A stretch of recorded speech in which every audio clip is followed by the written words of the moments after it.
জাহান্নামের পথে চলতে চলতে এতটাই বেপরোয়া হয়ে গেছে, নিজেও নামাজ পড়ে নাই, অন্য নামাজ পড়তো তাও পছন্দ করে নাই, নিজেও দাড়ি রাখে নাই, অন্য দাড়ি রাখবে তাও পছন্দ করে নাই, নিজেও হালাল খায় নাই, অন্য হালাল খাবে তাও পছন্দ করে নাই। রহমতের নবী বলেন আয়েশা, তখন আমি রাগান্বিত হয়ে বলবো সহকান সহকা লিমান গাইয়ারা মিন বাদি। নবী বলবেন ভেগে যা, তোরা আবার উম্মত না। ও মনোহরগঞ্জের মুসলমান মা বোনেরা, বৃদ্ধ বাবাজিরা, যুবক বাবারা, জানি না ওই কাতারে কে পড়িয়া যাব। নবী যদি তাড়াইয়া দেয়, তোমার আমার কপালে যদি ওই ধমকটা পড়িয়া যায়, আমার মাওলা গাইবি আওয়াজ দিয়া বলবেন, ও জাহান্নামের ফেরেশতারা, এদেরকে ধর, জাহান্নামের শিকলটা লাগাইয়া জাহান্নামের দিকে নিয়ে যাও। ওয়াসিকাল্লাযীনা কাফারু ইলা জাহান্নামা যুমারা। ওরে আল্লাহর বান্দারা, সূর্যের গরম সহ্য করতে পারো না, বেতের বাড়ি সইতে পারো না, মশার কামড় সহ্য করতে পারো না, জাহান্নামের আগুনের গরম কেমন করে সহ্য করবারে বাবা।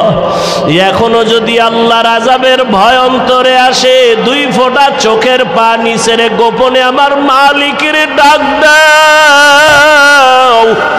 মনে মনে বলো, হে আল্লাহ, জীবনে কত গুনাহ করলাম, দাড়ি কাটলাম, নামাজ ছাড়লাম, বেপরদায় চললাম, ওলামায়ে কেরামরা কত বুঝাইলো, তারপরও নামাজ পড়ি নাই, দাড়ি রাখি নাই, বেপরদায় চলা বন্ধ করি নাই। আজকে থেকে তৈরি হয়ে গেলাম, আর নামাজ ছাড়বো না, বেপরদায় চলবো না, দাড়ি কাটবো না, মা বাবারে কষ্ট দিয়া বরদোয়া নিব না, ওলামায়ে কেরামের দোয়া নিয়া, শিক্ষকের দোয়া নিয়া, নবীর তরিকা মেনে চলবো রে বাবা। হেদায়াতের মালিক আমার আল্লাহ। কপাল যদি ভালো হয় তওবা করো, কয়দিন আর দুনিয়ার বাহাদুরি করবা। চোখের সামনে কত যুবকের লাশ আর লাশ, এই জীবনে কত যুবকের জানাজা পড়ায় কবরে রাখলাম রে বাবা। ডানে বামে তাকায় দেখো, কত আপনজন বন্ধুরা চলে গেল, একদিন তোমার চলে যাওয়ার ডাক চলে আসবে। ওই দিনটা আসার আগে তওবা করে নাও। মা বাবার দোয়া নিয়া, শিক্ষকের দোয়া নিয়া, উলামায়ে কেরামের পরামর্শ নিয়া নবীর আদর্শে জীবনটা গড়াও। মরিয়া গেল তুমি অমর হয়ে থাকবে, নবীর আদর্শের মালা গলায় লাগাও। আর নামাজ ছাড়িও না, দাড়ি কাটিও না, বেপরদায় চলিও না রে বাবা। তওবা করে না ও বৃদ্ধ বাবাজি, ও পর্দার আড়ালের মা বোনেরা। আপনার মতো কত মা স্বামীর মাল হেফাজত করে, পর্দা করে, নামাজ পড়ে, মোবাইলে সময় নষ্ট করে না। আপনারা কেন পারবেন না? নিজেও সঠিক পথে চলেন, স্বামীর মাল হেফাজত করেন, সন্তানটাকে আদর্শবান কোরআন পড়নেওয়ালা ডাক্তার বানায় যান, ইঞ্জিনিয়ার বানায় যান। কোরআন পড়ে পড়ে সন্তান দোয়া করবে, নামাজ পড়বে, জীবনটা ধন্য হয়ে যাবে। কপাল বুঝি পুড়িয়ে গেছে রে যুবক। আর কপালটা যদি পুরিয়াই যায়, আমি হাফিজুর রহমান কেন, মক্কা মদিনার ইমাম কেন, স্বয়ং রসুলেও যদি বয়ান করে, কপাল খুলবে না। যেই রসুলকে একটা নজর দেখা মাত্র জাহান্নামের আগুন হারাম হয়ে যায়, কেমন মায়ার নবী চিল্লিদার যুবক, যেই মায়ার নবীর চেহারা মোবারক এত সুন্দর, যেই রহমতের নবীকে এক নজর দেখলে পেটের ক্ষুধা থাকে না, কেমন মায়ার নবী, যেই রহমতের নবীকে একটা নজর দেখার জন্য গর্তের পিপিলিকা কান্না করে, কেমন মায়ার নবী আমার, যেই রহমতের নবীকে দেখার জন্য গর্তের সাপ অপেক্ষা করে, রহমতের নবীরে দেখবেন, কেমন মায়ার নবী আমার। রহমতের নবী রাস্তা দিয়ে যখন হাঁটেন, দুই পার্শ্বের গাছগুলো নত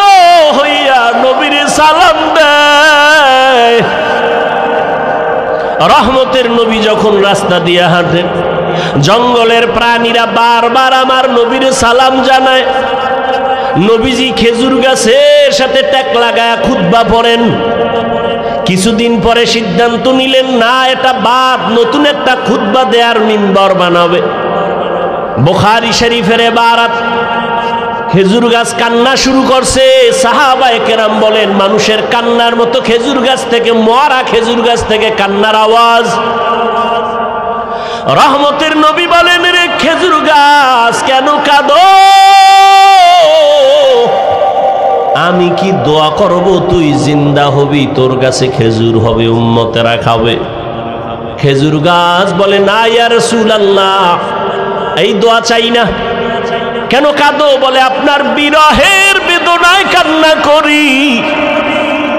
কি চাও? বলে, এখানে জানাজা পড়ায়া দাফন করবেন, হাসরের ময়দানে আপনার সাথে জান্নাতে থাকতে চাই নবী। উস্তুনে হান্নানা আজ হজরে রসুল, নালামি জাদ হাম চুয়ার বাবুকুল।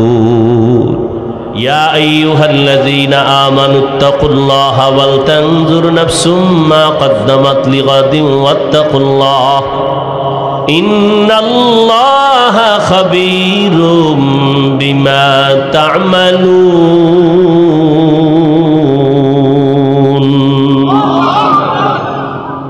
মুমিনদের আল্লাহ বলেন, তোমরা আমাকে ভয় করো, তাকওয়া অর্জন করো,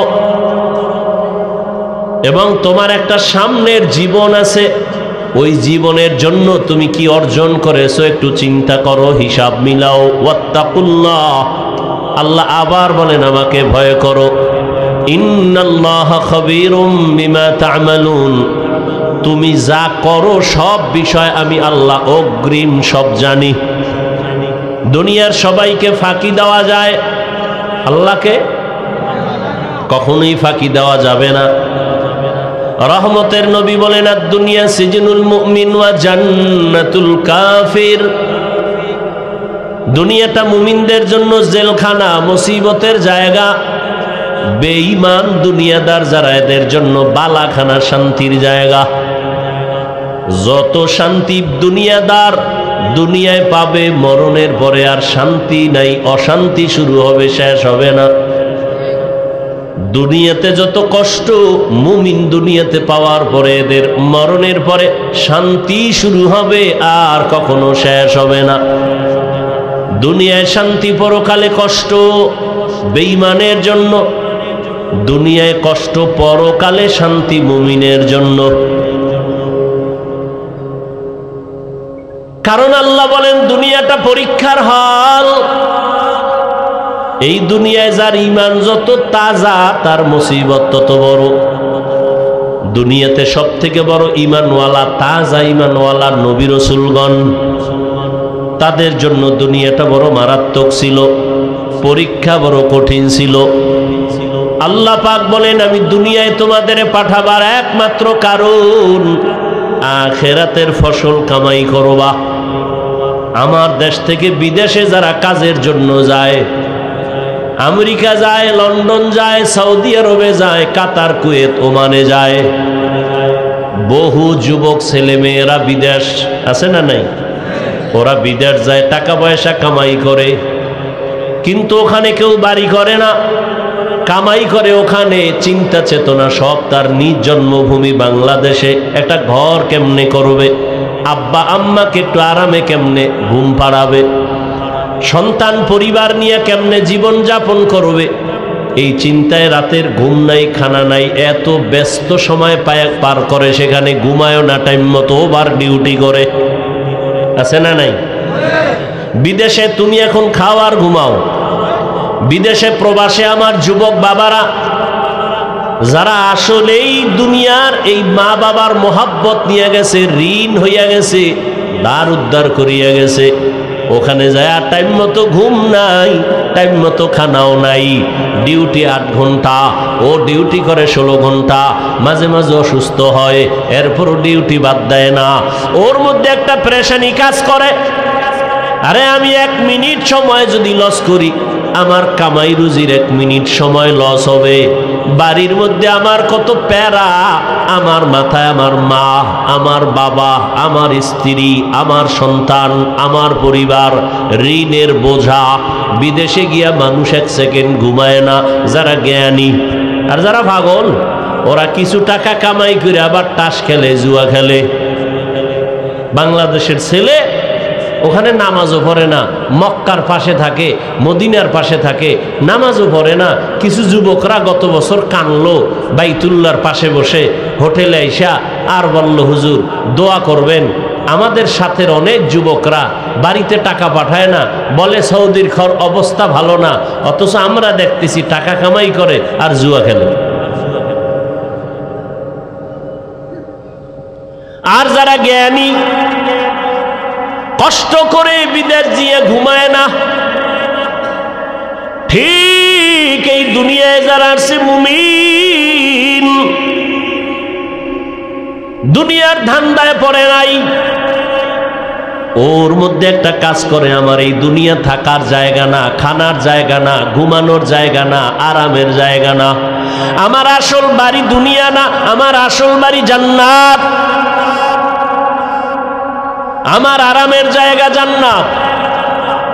আমি দুনিয়াতে আসছি কেন? ঘুমানোর জন্য না, খানার জন্য না। দুনিয়াতে আসার একমাত্র কারণ, আমি আসছি জান্নাতের বাড়িটা সুন্দর করার জন্য।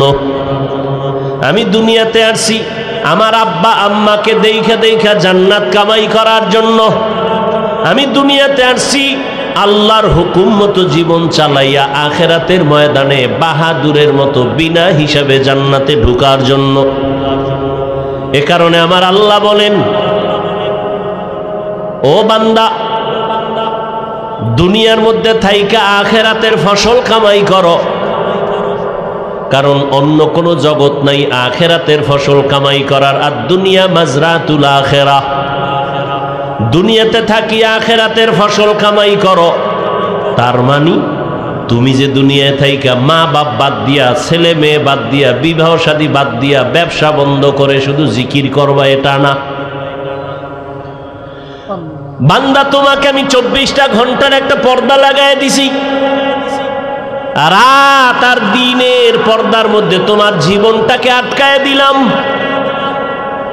দিন রাত 24টা ঘন্টা দিলাম। কখনো দিন হবে বড়, রাত ছোট, আবার কখনো রাত হবে বড়, দিন ছোট। তুলিজুল লাইলা ফিন নাহার ওয়া তুলিজুন নাহারা ফিল লাইল ওয়া তুখরিজুল হাইয়া মিনাল মাইয়িতি ওয়া তুখরিজুল মাইয়িতা মিনাল হাইয়্যি ওয়া তারযুকু মান তাশাউ বিগাইরি হিসাব। এই মোনাজাত দিয়ে দেব। হ্যাঁ, হুজুরের মজার মিডা মিডা আওয়াজ ভালোই লাগে না?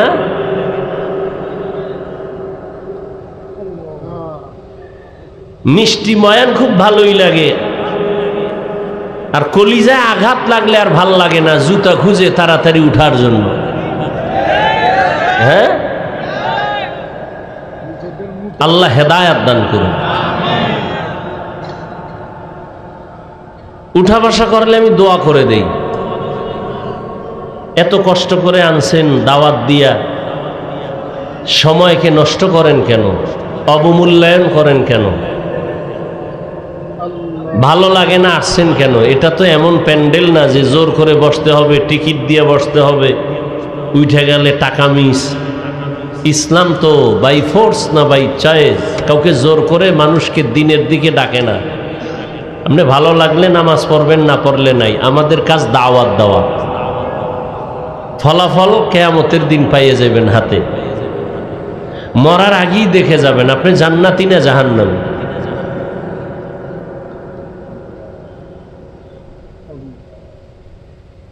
আল্লাহ হেদায়াত দান করুন। কয়দিন আর হায়াত এই যুবক? এমন একটা দিন নাই যে যুবকের লাশের খবর নাই। মহামারী করোনার দিকে নজর করো, ভুলিয়া যাও না রে বাবা। দেখো শুধু লাশ, যুবকের লাশ। গাড়ি অ্যাক্সিডেন্ট হয়ে যত লাশ দেখো, অধিকাংশ যুবক। পানির নিচে যত মরণের লাশ দেখো অধিকাংশ যুবক। কি যুবক? বাঁচতে চায় বেশি দিন, হাতের মধ্যে অস্ত্র লইছে, মরণের অস্ত্র, মানে তাড়াতাড়ি মরবে। বাঁচতে চাও বেশি দিন, কিন্তু হাতের মধ্যে অস্ত্র কি? বেশি দিন বাঁচার না দ্রুত মরার? অস্ত্রটার নাম কি? মোবাইল। তোমাকে দ্রুত মেরে ফেলবে। তুমি যদি বেঁচে থাকো বিছনায় পড়ে ভুগতে থাকো, সেই বাঁচার লাভ কি? মোবাইল তোমাকে বাঁচাবে কিছুদিন, বিছানায় ফালায় বাঁচাবে। চোখের পাওয়ার থাকবে না, কিডনি থাকবে না, হার্ট থাকবে না, মেধা নষ্ট, দিমাগ নষ্ট, লেখাপড়া নষ্ট, যৌবন নষ্ট, জীবন নষ্ট, সব মূলেই মোবাইল। এটা লয়ে ঘুরতেছ, বাথরুমে মোবাইল, লেফের ভিতরে মোবাইল, সারা রাত মোবাইল। মা ছাড়বে, বাপ ছাড়বে, ভাই বোন সব ছাড়বে, মোবাইল ছাড়বে না। এই মোবাইলের কারণে মায়ের সাথে বেয়াদবি, এই মোবাইলকে কেন্দ্র করে বাবার সাথে বেয়াদবি, এই মোবাইলকে কেন্দ্র করে শিক্ষকের সাথে বেয়াদবি, এই মোবাইলকে কেন্দ্র করে মুরব্বীদের সাথে বেয়াদবি। এই মোবাইলকে কেন্দ্র করে কত সন্তান মা বাবার টাকা চুরি করে। মা বাবা, ওই দেখো না কয়েকদিন আগে ফেসবুক শরীফের মুরিদেরা, কয়েকদিন দেখো না মোবাইলের কারণে বাবারে মারছে। এই যে কয়েকদিন আগে বাবাই গিয়ে ছুরির আঘাত করছে, বাবাই ছিল নাকি নামাজে। কথা কয় না এখন? তুই কবে মারবি বাবারে? ক, তুই তো ওই পথের যাত্রী। তোমার চরিত্রটা যে ভালো তা বলার উপায় নেই। কখন মেজাজ গরম হয়ে যাবে মা বাবাকে হামলা চালায় দিবা বলা যায় না। মা বাবায় ভিতরে ভিতরে দোয়া ইউজ করে, আল্লাহ ছেলেটা যদি মরত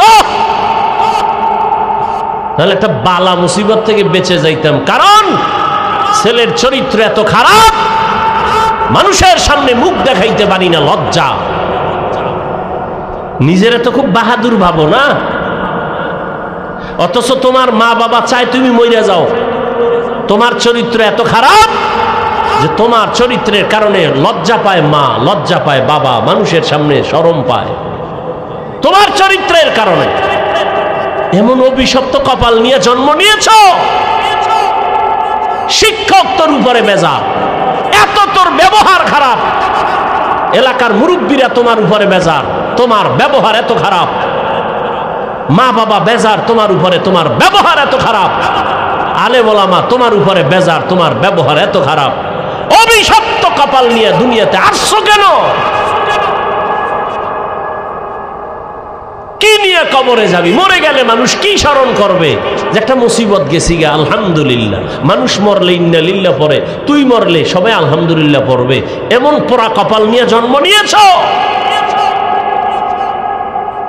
বাহাদুরি করো বহুত কিছু, কোন দিন মরণ হবে জানা নাই। ঘুমের ভিতরে মরণ, ঘুমের ভিতরে হয়নি?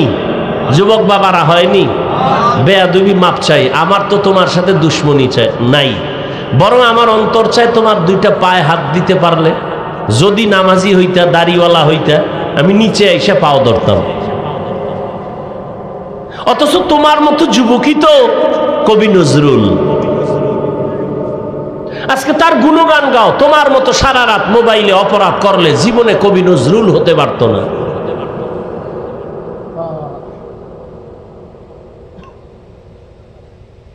আল্লাহ তোমারে কি না দিছে বলো?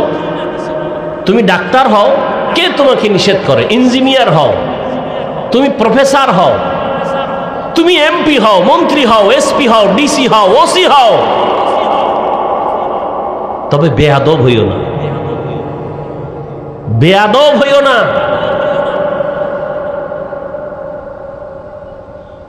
ইয়া আইয়ুহাল্লাযীনা আমানুত্তাকুল্লাহা ওয়াল তানজুর নাফসুম মা কদ্দামাত লিগাদিন ওয়াত্তাকুল্লাহ। তোমার এই জীবনটা জীবন না, তোমার আমার আসল জীবন মরণের পরে, চোখ দুটা বন্ধ হওয়ার পরের জীবন তোমার। অনন্তকাল অসীম এক জীবন তোমার আমার। আদম নবী দুনিয়ার থেকে চলে গেলেন, কবরে কত হাজার বছর হয়ে গেল। তোমার আমার দাদা নানি আত্মীয় স্বজন মুরব্বীরা অনেকের চিনই না, কবরে পড়ে আছে, কত শত বছর হয়ে গেল। এর যুবক, তোমার মতো কত যুবক জেনারেল লাইনে থাইকাও আখেরাতের ময়দানে দৌড়াচ্ছে বারবার। স্কুলে পড়ে, কলেজে পড়ে, চাকরি করে, 5 বেলার নামাজ পড়ে, দাড়ি কামায় না। এরকম যুবক নাই? মিথ্যা বলবা না। তুমি পারো না কেন? ওয়াজ সারা জীবন শুনে লাভ কি? এই কথার জবাব দাও, আর জীবনে ওয়াজ লাগবে না। তোমার মতো যুবক যদি স্কুল কলেজে পড়ে, 5 বেলার নামাজ পড়ে, জবাব দাও তুমি পারো না কেন? আর ওয়াজের দরকার নাই, ওয়াজ তোমার এটাই যথেষ্ট। তুমি পারো না কেন? তোমার মতো যুবক র‍্যাব, আর্মি, পুলিশ, বিডিআরের চাকরি করে, 5 বেলার নামাজ পড়ে, দাড়িওয়ালা, সত্য বলো আছে না নাই? বিবেকটা দিয়ে জবাব দাও তুমি পারো না কেন? ও আমার কলিজার যুবক, তোমার মতো যুবক তাকায় দেখো, রাস্তায় গাড়ি চালায়, ড্রাইভারি করে, 5 বেলার নামাজি, দাড়িওয়ালা আসেনি। তোমার বিবেক দিয়া জবাব দাও তুমি কেন পারো না? তোমার কপালে কার বরদোয়া লাগছে? তোমার উপরে বুঝি আমার আল্লাহ বেজার হয়ে গেল নাকি? আমি হুজুর হইতে বলছি, আমি হুজুর হইতে বলি নাই, হুজুর বানাইতেও আসি নাই। বাংলাদেশে হুজুর অনেক বাইরে গেছে, হুজুর লাগবে না। আমার দেশে এখন হুজুরের অভাব নাই, আদর্শবান ডাক্তারের অভাব, আদর্শবান ইঞ্জিনিয়ারের অভাব, আদর্শবান ডিসিএসপি, এমপি, মন্ত্রীর বড় অভাব। আজকে যদি আমার দেশের প্রত্যেকটা থানা, জেলার ওসি, এসপি, ডিসি যদি আদর্শবান নামাজি হতো, জমিনের মধ্যে কোরআনের বয়ান চলতো, কোনো মাস্তান বাধা দেওয়ার চিন্তাই করতো না।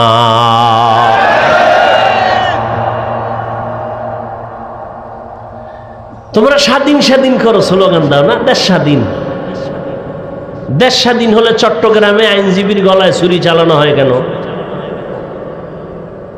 দেশ স্বাধীন হলে বাড়িঘরে আগুন লাগে কেন? দেশ স্বাধীন হলে বক্তার ওয়াজে বাধা কেন এখনো? আলহামদুলিল্লাহ আমারটাই দিতে পারে না, আমি তো ওপেন ঘোষণা দিছি, যারা ওয়াজে বাধা দিব ওদের নাম লিস্টি করে আমাকে দাও, এবং কি বলতে চাই রেকর্ড করে ফেলো। ওই জালেমের বিরুদ্ধে আমি আবার নতুনভাবে বাংলাদেশে আন্দোলনের ডাক দিব। নতুনভাবে আন্দোলন হবে সমস্ত জালেমের বিরুদ্ধে। চরমনের মাঠে বলে আসছি না, 2 গরুয়ে ধান খায়, মালিকে বেত দিয়ে একটার উপরে বাড়ি মারছে, আর একটা দৌড় দিছে। মালিক কয় তোরে তো বাড়ি দি নাই, দৌড় দাও কেন? কয় এর পরের সিরিয়াল আমার। হ্যাঁ, কারো বিপদে লাফাইও না, নিজেও গাট্টি রেডি রাখো। আলেমদের সাথে বেদবি করবা, গাট্টি রেডি রাখো।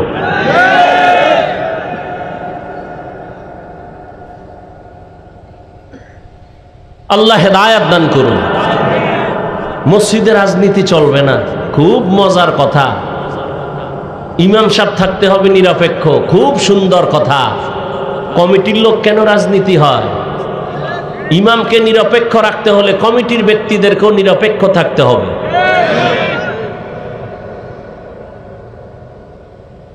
আর ওলামায়ে কেরাম যদি রাজনীতির কথা বলে, পবিত্র কোরআনের আয়াত দিয়া কথা বলবেন, পচা ধান্দাবাজি, চান্দাবাজির কথা বলবেন না। যদি কেউ বলে ইসলামে রাজনীতি নাই, তার ইমানই তো চলে যাবে।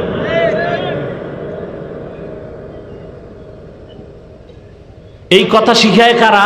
যারা ইসলাম চায় না। কারণ সবাই জানে ইসলাম ছাড়া শান্তি নেই, সবাই জানে, বুঝে, কিন্তু ভয়, ইসলাম আসলে চোরের চুরি আর চলবে না, এই জন্য ভয়। আজকে সৌদি আরব এত বড় ইসলামী স্টেট, ইসরায়েলের মধ্যে যে হামলা মুসলমানের উপর ওরা চালায়, ফিলিস্তিনের জমিনে, ভারতের জমিনে, আসামে, এই পরিমাণ অত্যাচার, ইসলামের দৃষ্টি বাদ দেন না, মানবতার দৃষ্টি কোথায়? বেঈমান কথা বলবে দূরের কথা, মুসলমানেরাও চুপটি করে বসে আছে। কথা ঠিক নেই? আমরা যে একটু চিল্লাই, হুজুর গো ধাক্কায় চিল্লাই, ঈমানের পাওয়ার তো নাই।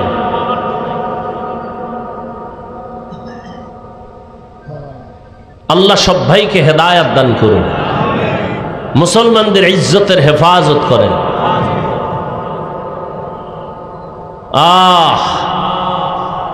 বাংলাদেশের মানুষ মনে করে আমরা তো নিরাপদে আছি, মায়ের কোলে, কোনো টেনশন নাই। ঝড় তুফান যদি শুরু হয়ে যায় আর ফিরবে না। বাংলাদেশ সাইজ করতে ওগা আঙ্গুলের একটা টোকাও লাগবে না, ওরা এটা সিরিয়ালের বাইরে রেখে দিছে। আপনি মনে করেন অনেক অজমা আফিল মাদ্রাসা মসজিদ, এটারে আর দুর্বল করবে কে? এই বাংলাদেশে ইসলামের ক্ষতি তো কোনো হিন্দু করে নাই, হিন্দু দাঁড়ায় বলে নাই হুজুর গো পিডাও, খ্রিস্টান আইসা বলে নাই মাদ্রাসায় আগুন লাগাও। ইসলামের 12টা তো মুসলমান নামদারি মুনাফেকরা বাজাইছে। এই যে আমি কথাগুলো বলছি আপনারা শুরু থেকে শুনছেন, ঠিক এই বয়ানটা আগামী জুমায় কোনো ইমাম সাহেব করুক না মসজিদে, বলবে হুজুর 1 মাসের জন্য বাড়িতে বেড়াই আইয়েন। কারণ কি? ওই যে শিয়ালের হাতে মুরগি। আল্লাহ হেদায়েত দান করুন।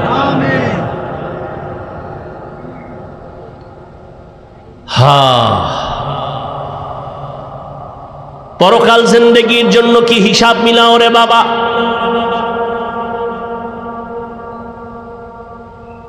চোখের সামনে বুঝাই দিলাম রে যুবক বাবা, তোমার মতো যুবক জেনারেল লাইনে থাকিয়া 5 বেলার নামাজ পড়ে ময়দানে কৃষিকাজ করে, নদীর মধ্যে মাছ ধরে 5 বেলার নামাজ পড়ে, রাস্তায় গাড়ি চালায় না, গাড়িটা বন্ধ করে আজান হলে নামাজে যায়, ড্রাইভার, হেল্পার, কন্ট্রাক্টর, যাত্রী সহ। বলো তুমি কেন নামাজ পড়তে পারো না? তোমার মতো যুবক যদি স্কুল কলেজে পড়ে নামাজ পড়ে, বলো তুমি কেন পারো না রে বাবা? ঢাকা কলেজের খবর নাও, জাহাঙ্গীরনগরের খবর নাও, ওখানের পড়ুয়া তোমার মতো সন্তান কলেজে ক্লাস করে, মাথায় পাগড়ি, বড় দাড়ি, বড় জামা, মনে হয় পেছন থেকে তাকাইলে বড় মসজিদের কোন খতিব। জিজ্ঞাসা করি বাবা তুমি কোন মসজিদে জুমা পড়াও? কয় না আমি তো আরবি পারি না। করো কি? বলে ঢাকা কলেজে আমি অধ্যয়নরত অবস্থায় আছি। কলেজে ক্লাস করো এই অবস্থায় টুপি দাড়ি নিয়ে? বলে হ্যাঁ। সমস্যা? বলে সমস্যা নাই, কলেজের সব টিচার আমার জন্য দোয়া করে। তোমার ক্লাসে মাইয়া ভোলা নাই? কয় আছে। মাঝে মাঝে পার্কে আনন্দ মিছিলের ডাকে না বলে ডাকে। আমি না বলার আগে আমার ক্লাসের কিছু মেয়েরা বলেও আল্লাহর পথে আছে, ডিস্টার্ব করিস না, আমরা চল। ওকে ডিস্টার্ব করার দরকার নাই। ও যুবক, তোমাকে আমি পাগড়িওয়ালা টুপিওয়ালা হতে বলি না, তুমি স্কুলে পড়িও, ডাক্তার হও, ইঞ্জিনিয়ার হও, প্রফেসর হও,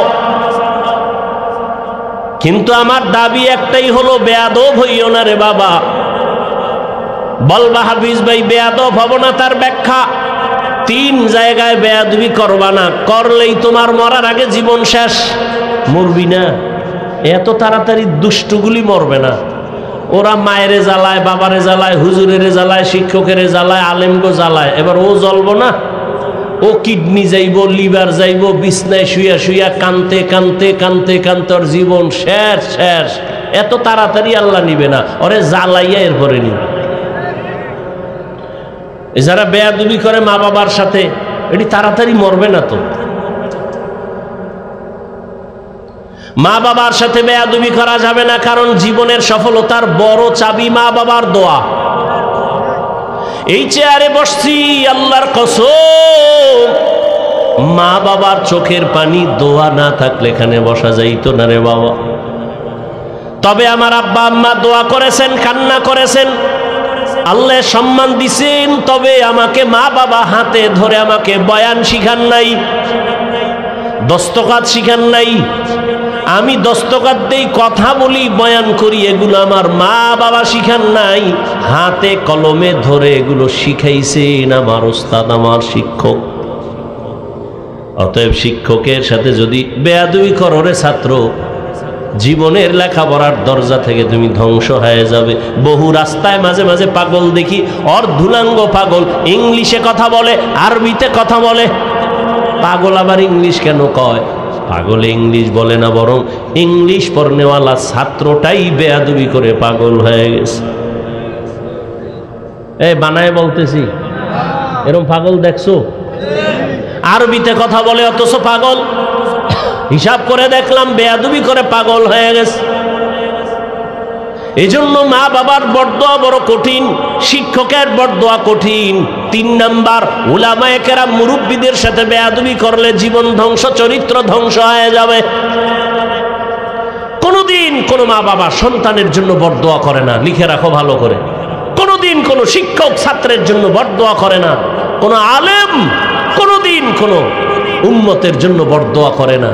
বরদোয়াটা এসে যায় তোমার আচরণে কষ্ট পায় যদি মা বাবা বলে আহ, বাস এতটুকুই যথেষ্ট তোর কপাল পোড়ার জন্য।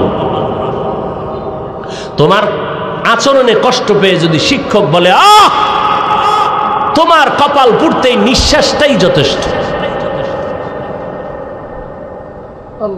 আল্লাহ হেদায়েত দান করুন। সব কিছুর মূলে এত বয়ান, এত বয়ান, এত বয়ান। ও যুবক বাবা মুসলমান, তোমাকে বয়ান করব কেন? আজকে তো বয়ান করার প্রয়োজন। ওলামায়ে কেরামের চট্টগ্রামের পাহাড়িয়া জঙ্গলের ভেতরে খ্রিস্টান মিশনারিরা ভেজাল করে। আজকে তো ওলামায়ে কেরাম বেশি বেশি বয়ান করবেন, পঞ্চগড়ে টাকা দিয়ে কাদিয়ানি বানায়। কিন্তু কই, 1 সেকেন্ড পঞ্চগড়ে যাওয়ার সময় নাই। 12টা মাস দিন নাই রাত নাই, গাধার মতো দৌড়াই সারা দেশে, পায়ে ধইরা ধইরা বয়ান করি। একজনকেও বলি না আমার দলে আসো, পাও ধরে ধরে ধরে ধরে বিনয়ের সাথে বয়ান করি। ও মা বোনেরা, ও বাবাজিরা, ও বৃদ্ধ বাবাজি, ও যুবক বাবারা, আমি 5 কল্লি পড়েছি, তোমরাও পড়ো, একবারও বলি না। আমি কওমি মাদ্রাসায় লেখাপড়া করেছি, তোমরাও কওমিতে যাও, একবারও বলি না। আমি পীর সাহেবদের মুরিদ, তুমি পীরের কাছে যাও, একবারও বলি না। আমি তাবলিগের লাইনের সন্তান, তুমিও তাবলিগে যাও, বলি না। কি বলি বাবা? মা বাবার দোয়া নিয়ে চলো, শিক্ষকের নেক নজর লাগায় চলো, ওলামায়ে কেরামের দোয়া নিয়ে আগাও। ডাক্তার হবা তো সম্মানের ডাক্তার হও, ইঞ্জিনিয়ার হবা দেশব্যাপী সম্মানিত ইঞ্জিনিয়ার হও, প্রফেসর হবা তো দেশ জোড়া সম্মানের প্রফেসর হয়ে যাও। এমন ডাক্তার আমার দেশে আছে যে বিদেশওয়ালারাও তাকে হায়ার করে নিয়ে যায় টাকা চিকিৎসার জন্য। এটা সম্মান না? আল্লাহ তোমারে পারে না? পারে না? মা বাবার সাথে বেদবি করো, আরো আগে পারবে। লিকুল্লি শাইইন জিনাতুন ফিল ওয়ারা ওয়া জিনাতুল মারই তামামুল আদাবি আজ খুদা খাহি মে তৌফিক আদব বে আদব মাহরুম গাশত আজ ফজলে রা। সব কথার মূলে আল্লাহর ভয় নাই। যদি আল্লাহর ভয় থাকতো, ওরে ভাই আপনারাও মুসলমান, আমিও মুসলমান। খেয়াল করেন, কষ্ট হয়। আপনাদের আল্লাহ আমার আল্লাহ 2 জন। জবান খুলে বলেন কয়জন? আপনাদের নবী আমার নবী বলেন, আপনাদের কোরআন আমার কোরআন, আপনাদের কাবা আমার কাবা, আপনাদের কালেমা আমার কালেমা, আপনাদের ধর্ম আমার ধর্ম। আপনি আমি দুনিয়াতে আসছি সিস্টেম। বিদায়বেলা কাফনের সংখ্যাও, আমাকেও 3টা কাফন দিবে, আপনাকেও 3টা কাফন দেয়া হবে, মা বোনদের 5টা কাফন দেয়া হবে। কালার হবে আলাদা। কি হুজুরদের কালার একরকম, আপনাদের কালার আর এক রকম। আমি এত বড় বক্তা, আপনি এত বড় টাকাওয়ালা, এই কারণে কেউ সম্মানে একটা কাফন বাড়াইয়াও দিবে না। রিক্সা ড্রাইভার মরে গেছে, গরিব হওয়ার কারণে একটা কাফন কমাইয়াও দিবে না। আমাকেও যেই কাফন তিনটা, আপনাকেও সেই কাফন দেয়া হবে, কালারও হবে এক। কাফনের উপরে লেখা থাকবে বড় লোকের লাশ, হুজুরের লাশ। এত মাস্তানির লাভ কি? আজ আমি বক্তা, আপনি শ্রোতা, আপনি বড় ডাক্তার, আমি রুগী, আমি ইমাম, আপনি মুক্তাদি। এত ভাব, ক্ষমতার গরম, এলেমের গরম। সাদা কাফনের মধ্যে যেদিন ঢুকবা, ওই দিন সব বাহাদুরি বন্ধ হয়ে যাবে। সাদা কাফনে ঢোকার পরে কে ধনী, কে গরিব, কে আলেম, কে মূর্খ, কে ইমাম, কে মুক্তাদি কোনো লেখা থাকবে না, সব একাকার হয়ে যাবে। এত বাহাদুরি, কবরে যাওয়ার আগেই দেখো সাদা কাফনের প্যাকেট হওয়ার মাত্রই বাহাদুরি বন্ধ হয়ে গেল। কিসের এত বাহাদুরি? কই টাকাওয়ালা তিন কাফনে প্যাকেট হয়ে যাবে। কোটি টাকার মালিক দেখো অভাব হয় না দূর, গরিবী ঘুমায় আরাম করে মনটা বাহাদুর। ফেরাউনের লাশটা দেখো মিশর জাদু ঘরে, খায় না মাটি পোকা মাছি সবাই ঘৃণা করে। হৃদয় থাকিবে যার নম্রতা সদা, রহমত আসিবে সেথা প্রভুর ওয়াদা। বড়র বড়াই থাকলে দিলে রহমত আসবে না, নিজেকে নিজে ছোট মনে করিও সদা। উঁচু জমিন থেকে পানি নিচু জমিনে যায়, তেমনি খোদার রহমত আসে নম্রতার হৃদয়। ভোগবিলাসের বাড়ি গাড়ি পরে রবে সব, থাকতে সময় স্মরণ করো আল্লাহ আমার রব। ইন্নাল্লাযীনা ক্বালু রাব্বুনাল্লাহু সুম্মা ইসতাকামু ফালা খাউফুন আলাইহিম ওয়ালা হুম ইয়াহজানুন।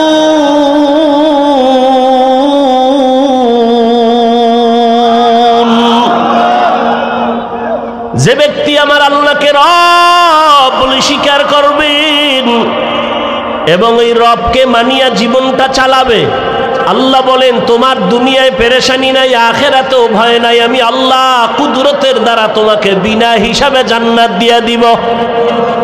আতিনা ফি দারে দুনিয়া না হাসান, আতিনা ফি দারে উকবা না হাসান, ইয়া গিয়াসাল মুস্তাগীসিন ইহদিনা লফতিখারা বিল উলুমে ওয়াল গিনা। হর গরি দে নে को तू तैयार है, जो न मांगे उससे तू बेजार है। আপনারাও মুসলমান, আমিও মুসলমান। আপনার আমার আল্লাহ এক, নবী এক, কোরআন এক, কাবা এক, ধর্ম এক, কালেমা এক, দুনিয়াতে আসছি তাও এক, কাফনের কালার এক, সংখ্যাও এক, কবরের সাইজও হবে না। আপনাদের এলাকার কবর এক হাত বড়। কবরে রাখার পরে কবরের প্রশ্ন করা হবে কয়টা? তিনটা, তাও এক। আমাকেও যেই প্রশ্ন, আপনাকেও সেই প্রশ্ন। রবের পরিচয় দাও, ধর্মের পরিচয় দাও, রাহমাতুল লিল আলামিনের পরিচয় দাও। আপনিও মুসলমান, আমিও মুসলমান। আপনার আমার আল্লাহ এক, নবী এক, কোরআন এক, কাবা এক, ধর্ম এক, কালেমা এক। অথচ আপনাকে পাও দুইরা বয়ান করা লাগবে কেন? বরং বয়ান করার পরেও তো দেখি আমি টুপি খুলতে চাই না। আপনি কেমন মুসলমান যে টুপি দিতে চান না? আমি পাও ধরে ধরে বলি ভাইজান দাড়িটা লম্বা করেন, আমি দাড়ি কাটতে চাই না। আপনি কেমন মুসলমান যে দাড়ি রাখতে চান না? আমিও মুসলমান, আপনিও মুসলমান। আমি মসজিদে না ঢুকলে লজ্জা পাই। আপনি কেমন মুসলমান যে মসজিদে ঢুকতে গেলে লজ্জা পান? আমিও মুসলমান, আপনিও মুসলমান। আমি বেপর্দায় চলতে গেলে লজ্জা পাই। আপনি কেমন মুসলমান যে পর্দা করতে গেলে লজ্জা পান? কপাল বুঝি পুড়িয়ে গেছে রে যুবক। আর কপালটা যদি পুড়িয়াই যায়, আমি হাফিজুর রহমান কেন, মক্কা মদিনার ইমাম কেন, স্বয়ং রসুলেও যদি বয়ান করে কপাল খুলবে না। যেই রসুলকে একটা নজর দেখা মাত্র জাহান্নামের আগুন হারাম হয়ে যায়, কেমন মায়ার নবী চিল্লিদার যুবক, যেই মায়ার নবীর চেহারা মোবারক এত সুন্দর, যেই রহমতের নবীকে এক নজর দেখলে পেটের ক্ষুধা থাকে না, কেমন মায়ার নবী, যেই রহমতের নবীকে একটা নজর দেখার জন্য গর্তের পিপিলিকা কান্না করে, কেমন মায়ার নবী আমার, যেই রহমতের নবীকে দেখার জন্য গর্তের সাপ অপেক্ষা করে, রহমতের নবীরে দেখবেন, কেমন মায়ার নবী আমার। রহমতের নবী রাস্তা দিয়ে যখন হাঁটে, দুই পার্শ্বের গাছগুলো নত হইয়া নবীর সালাম দেয়। রহমতের নবী যখন রাস্তা দিয়ে হাঁটেন, জঙ্গলের প্রাণীরা বারবার আমার নবীর সালাম জানায়। নবীজি খেজুর গাছের সাথে ট্যাক লাগায় খুতবা পড়েন। কিছুদিন পরে সিদ্ধান্ত নিলেন, না এটা বাদ, নতুন একটা খুতবা দেয়ার মিম্বর বানাবে। বুখারী শরীফের ইবারত, খেজুর গাছ কান্না শুরু করছে। সাহাবায়ে কেরাম বলেন, মানুষের কান্নার মতো খেজুর গাছ থেকে, মরা খেজুর গাছ থেকে কান্নার আওয়াজ। রহমতের নবী বলেন, রে খেজুর গাছ কেন কাঁদো? আমি কি দোয়া করব তুই জিন্দা হবি, তোর কাছে খেজুর হবে, উম্মতেরা খাবে। খেজুর গাছ বলে, না ইয়া রাসূলুল্লাহ, এই দোয়া চাই না। কেন কাঁদো? বলে, আপনার বিরহের বেদনায় কান্না করি। কি চাও? বলে, এখানে জানাজা পড়ায়া দাফন করবেন, হাসরের ময়দানে আপনার সাথে জান্নাতে থাকতে চাই নবী। উস্তুনে হান্না আজহাজ রে রসুল, নালামি জাদ হাম চুয়ার বাবুকুল। রহমতের নবীর জন্য জঙ্গলের প্রাণীরা, নদীর মাছ এতটাই পাগল। কপাল খারাপ, আমরা মুসলমান হয়ে সেই নবীরে চিনতে পারলাম না। এরে নবীর আশেক, রহমতের নবীর শরীর মোবারকে মশা মাছি পড়া হারাম। আম্মা জান আয়েশা রাদিয়াল্লাহু আনহা বলেন, নবীর শরীর মোবারকের ঘাম আমি বোতলে ভরে রাখতাম, আর আতর হিসাবে আমরা নবীর ঘাম ব্যবহার করতাম। কেমন রহমতের নবী আমার।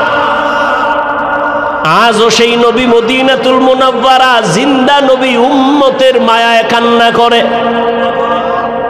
এনে নবীর উম্মতের দল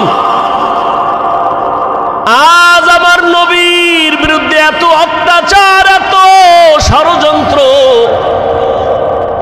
মুসলমানের উপরে হামলা শুধু কালেমার কারণে, রহমতের নবীর উম্মত হওয়ার কারণে না হয় ফিলিস্তিনের মুসলমানের তো অন্য কোনো অপরাধ নেই। তুমি আজকে 3 বেলা খানা খাও, কত আরামে ঘুমাও। ফিলিস্তিনের মুসলমান রমাজান গেল, সাহারি খেতে পারে না, ইফতারি নাই। মায়ের সামনে সন্তানের জবাই করে, সন্তানের সামনে মা বাবাকে জবাই করে, ধর্ষণ করে। এরে সন্তান, ও মা বাবারা, একটা সন্তান অসুস্থ হয়ে গেলে তোমার ঘুম আসে না, সন্তান অসুস্থ, পাগল হয়ে যাও। অথচ ফিলিস্তিনের মুসলমানের অবস্থা দেখলে কোনো মানুষ স্থির থাকতে পারে না রে বাবা। আসলে আল্লাহর ভয় অন্তরে নাই, নিজের মধ্যেই তো ইমানের দুর্বলতা। কয়দিন আর দুনিয়ার এই বাহাদুরি রে বাবা, এখনো সময় আছে, তওবা করো। দুনিয়াটা কিছুই না, চোখ বন্ধ করলে সব শেষ হয়ে যাবে। আজ আমি তুমি বলি আমার বাড়ি, আমার গাড়ি, আমার টাকা, আমার পয়সা সব আমার আমার আমার। আজরাইল যেদিন হাজির হয়ে যাবে দেখবা নিজের জামাটাও কিন্তু আর আমার থাকবে না। আমার জামা, আমার গেঞ্জিগুলো বেলেট দিয়া কেটে কেটে রেখে দিবে তোমার আমার সন্তানেরা। আমার হাতের ঘড়িটা আর একজনের হাতে দিয়া বলবে এটা আমার। আমার মোবাইলটা আর আমার থাকবে না, আর একজনের মালিক হয়ে বলবে এটা আমার মোবাইল। আমাকে 3টা কাফনে পেঁচাইয়া ঘর থেকে বিদায় করে দিবে। অন্ধকার কবরে নিয়ে যাবে। কই ছেলে, কই মেয়ে, কই বাড়ি, কই টাকা, সব আমার থেকে আলাদা হয়ে গেল। 3 কাফনের বাসিন্দা বানায়া জানাজা পড়ায়া কবরের দেশে নিয়ে রাখবে। এমন একটা জায়গায় কবর যেখানে দিনের বেলাও যাইতে সবাই ভয় পায়। বাঁশবাগান বাড়ির পেছনের অংশ, ওখানে কেউ যায় না, সাপ বিচ্ছু থাকার গর্ত। কবরে রাখিয়া সবাই চলে যাবে, আর খবর নিবে না। তবে হ্যাঁ, যদি কিছু নেক আমল করে যাও, ভালো সন্তান রেখে যাও, কোরআন পড়নেওয়ালা, মাদ্রাসা মসজিদ রেখে যাও, আলেম ওলামা বানায় রেখে যাও, এদের দোয়া চলবে কবরে। তাও যদি না থাকে কবরে আর কিছুই যাবে না রে বাবা। রহমতের নবী আম্মা জান আয়েশা বলেন, আমার হুজরায় বসে নবী গুনগুন করে কান্না করেন। আমি জিজ্ঞাসা করতাম, ইয়া রাসূলুল্লাহ, আমি আয়েশার কোনো বেয়াদবির কারণে আপনি কান্না করেন? কয় না না।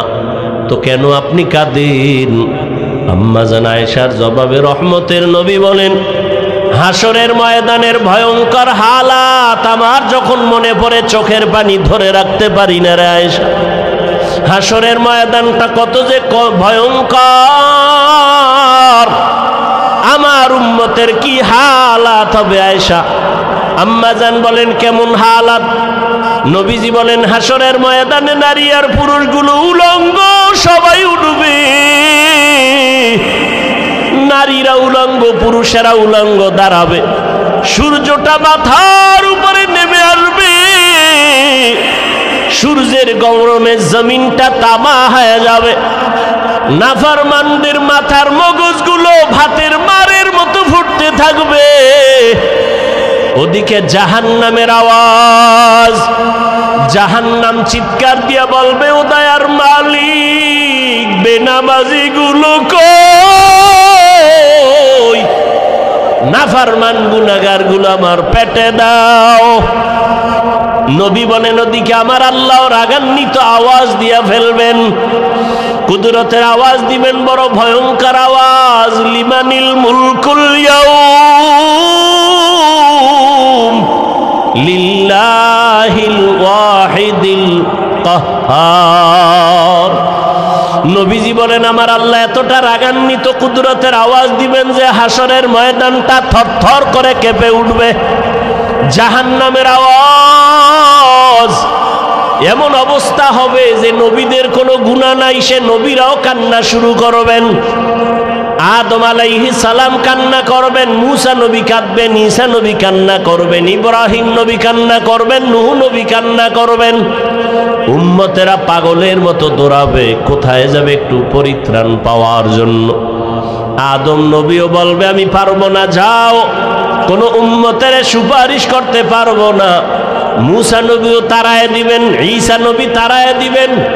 সর্বশেষ রহমতের নবী বলেন, আয়েশা, উম্মতেরা পাগলের মতো হয়ে যাবে। এক পর্যায়ে তারা আমি মুহাম্মদের তালাশ করতে থাকবে। আম্মা জান বলেন, ইয়া রাসূলুল্লাহ, উম্মতেরা ওই কঠিন সময় আপনাকে কোথায় পাবে? মায়ার নবী কাঁদেন আর বলেন, আয়েশা, ওই কঠিন সময় আমি একমাত্র আমার রবের সামনে সিজদায় পড়ে মাকামে মাহমুদে কান্না শুরু করব।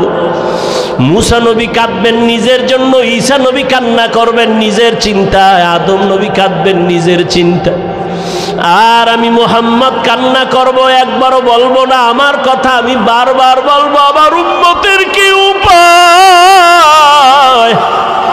আমি আমার মাওলাকে বলবো, আল্লাহ, আমার উম্মতের খবর কি? আমার একটা উম্মত যেন জাহান্নামের আগুনে না যায়, জাহান্নামের একটা সেকেন্ডের গরম সহ্য করতে পারবে না। আমার আল্লাহ তখন আমার কান্না সহ্য করতে পারবেন না, দ্রুত বলবেন, হে নবী আপনি মাথা উঠান, আপনার কান্না আমি আল্লাহ সহ্য করতে পারি না। আমাকে তখন আমার আল্লাহ বলবে, যান আপনার উম্মতগুলো বাছাই করে করে জাহান্নাম থেকে জান্নাতের পথে নিয়ে যান। আমি তখন অর্ডার পাইয়া আমার গুনাহগার উম্মতগুলো বাছাই করে করে করে করে হাউজে কাউসারের কিনারায় নিয়ে দাঁড় করাবো, কারণ সূর্যের গরমে পানির এত পিপাসা, এতটা কঠিন, আমার উম্মতগুলোকে আমি ধরে ধরে হাউজে কাউসারের কিনারায় নিয়ে দাঁড় করাবো। আম্মা জান আয়েশা বললেন, ইয়া রাসূলুল্লাহ, কোটি কোটি কোটি মানুষের ভেতরে আপনার উম্মতের চিনবেন কিভাবে? মুসা নবীর উম্মত, ঈসা নবীর উম্মত, ইব্রাহিমের উম্মত কেমনে চিনবেন আপনারটা? নব রহমতের নবী বলেন, হে আয়েশা, আমার উম্মতেরা দুনিয়ায় যারা ওযু বানাইয়া 5 বেলার নামাজ আদায় করত, কিয়ামতের ময়দানে তাদের ওযুর জায়গাগুলো নূরের আলোতে ঝলমল করতে থাকবে।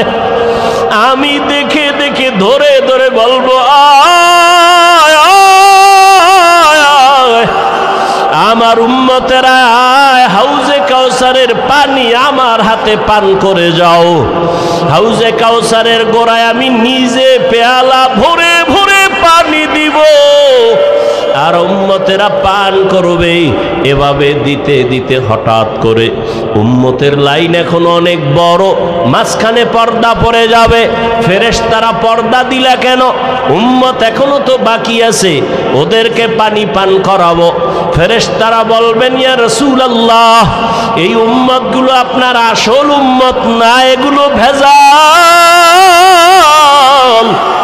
আপনি দুনিয়ার থেকে বিদায়ের পরে এই উম্মতগুলো জাহান্নামের পথে চলতে চলতে